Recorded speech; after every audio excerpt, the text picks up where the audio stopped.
Hello అండి, నేను మీ doctor Sumanth Kumar, consultant pediatrician and neonatologist. ఈరోజు మనం మాట్లాడుకోబోయే టాపిక్, ఈ మధ్యకాలంలో ఓపీడీకి ఎక్కువ ఈ ఇన్ఫెక్షన్స్తో వస్తున్నారు. దీన్నే మనం హ్యాండ్ ఫుట్ మౌత్ డిసీజ్ అంటాం. అంటే చేతుల మీద, కాళ్ళ మీద, మూతి చుట్టూరు, బటక్స్ మీద ర్యాషెస్లా వస్తాయి. అవి ఇచ్చిగా కూడా ఉంటాయి. సో ఇది అన్నది మనకి వచ్చేది కాక్సాకీ వైరస్ అనే వైరల్ ఇన్ఫెక్షన్ వల్ల వస్తుంది.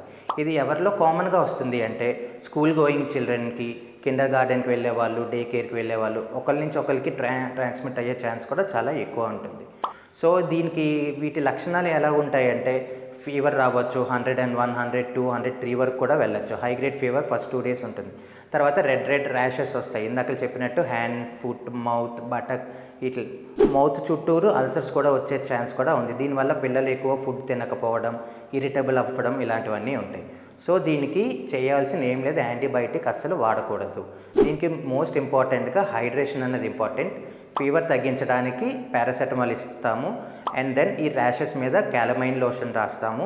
ఒకవేళ ఇచ్చింగ్ ఉంటే యాంటీహిస్టమైన్స్, యాంటీ ఎలర్జీ లోషన్స్ ఇస్తాము.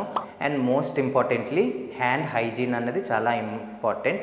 అండ్ స్కూల్కి మాత్రం ఈ ఇన్ఫెక్షన్ ఉన్నప్పుడు పంపించకూడదు. Thank you.